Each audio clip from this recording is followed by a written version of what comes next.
Oke pemirsa, seperti janji saya tadi, ini saya mau bertanya-tanya langsung sama Dokter Hasan, titik-titik mana yang bisa menyembuhkan keluhan saya.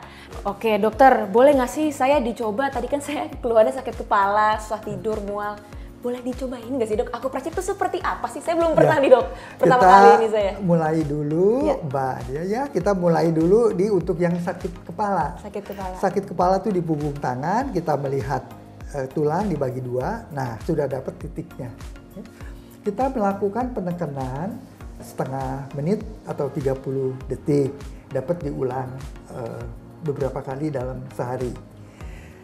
Kemudian untuk keluhan yang lain, misalnya untuk tidak bisa tidur, kurang bisa tidur, kita melakukannya di HT7 ya, ada di garis pergelangan tangan yang di searah kelingking. Ya, sama kita lakukan per 1,2 kilo per cm persegi, dan kemudian itu tadi untuk mual muntah kita bisa di sini namanya titik PC6, cara pengukurannya tadi sudah. Nah, dan ini kita lakukan penekanan sampai ujung kuku sepertiga bagian depannya memutih ya. Ini adalah teknik penekanan yang paling sering digunakan, namun masih ada beberapa beberapa teknik, misalnya kita bukan menekan tapi kita mengetuk ya. Bedanya tuh jadinya diketuk titik ini ya. Kemudian itu kita bisa juga melakukan penjepitan ya. Penjepitan untuk dua titik yang bersebelahan ya. Kemudian kita bisa melakukan garukan ya, menggaruk. Ya, menggaruk tuh umumnya di tempat-tempat yang sempit ya. Nah, kemudian kita bisa melakukan lagi teknik yang lain itu adalah memutar ya, memutar. Memutar itu bisa setengah lingkaran, bisa satu lingkaran. Ya. Itulah teknik-teknik dasar akupressure yang sering dipergunakan. Kalau untuk pegel-pegel linu dok, ada nggak sih dok titik tertentu untuk menyembuhkan pegel-pegel linu, pegel pinggang, seperti apa? Baik Mbak, untuk nyeri pinggang, kita mempergunakan titik EXUE7, yaitu di punggung tangan, ya, letaknya di antara jari telunjuk dan jari tengah, ya, kemudian antara jari manis dan jari kelingking. Ya. Nah di sini kita lakukan ini ya Mbak ya, sampai kita merasa linu gitu ya, kita hitung 30 hitungan. Ya. Dok, kalau pasien-pasien ingin melakukan akupressure, ada nggak sih prosedur yang harus dilakukan sebelumnya? Misalnya tidak boleh minum dulu, makan dulu misalnya dok. Ada nggak sih dok? Ya, ada Mbak sebetulnya. Jadi sebaiknya kalau kita mau melakukan akupressure, jangan dalam kondisi terlalu lapar maupun terlalu kenyang. Ya. Dan juga jangan dalam emosi yang tidak terkendalikan. Ya.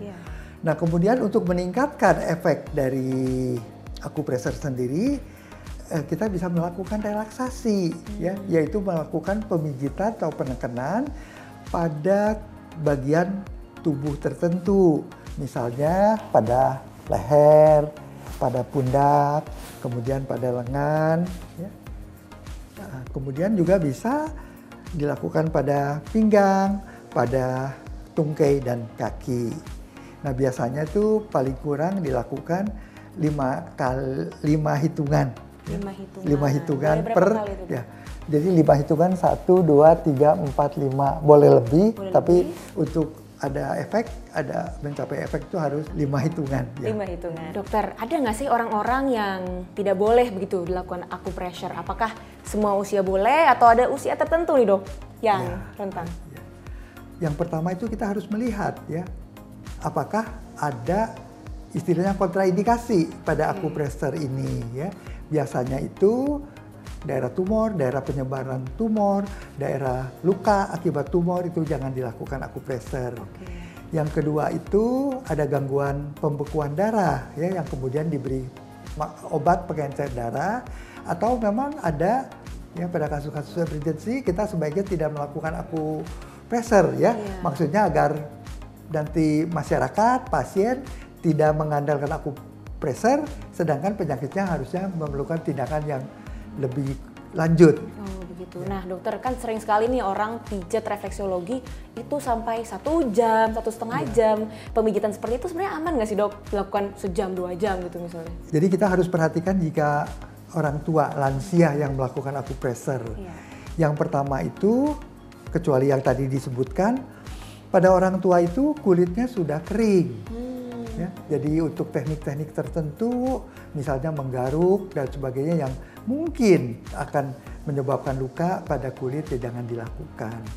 Kedua itu karena sudah tulang-tulangnya sudah rapuh. Nah, tulang-tulangnya sudah rapuh, kita jangan melakukan penekanan pada tulang-tulang yang tipis, tulang pipi, atau perlu wawancara yang mendetil ya, bahwa menanyakan apakah pernah terjadi patah tulang yang baru, mungkinnya sebulan sampai 3 bulan yang lalu. Nah, di lokasi patah tulang tersebut, kita juga jangan melakukan tindakan akupressure.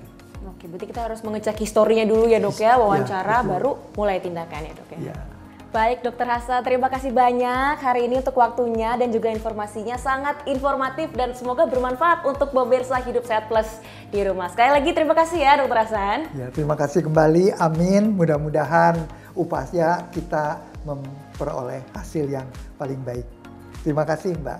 Baik, terima kasih dokter. Nah pemirsa, tidak terasa juga 30 menit sudah saya menemani Anda di Hidup Sehat Plus. Saya Dianwari, pamit undur diri.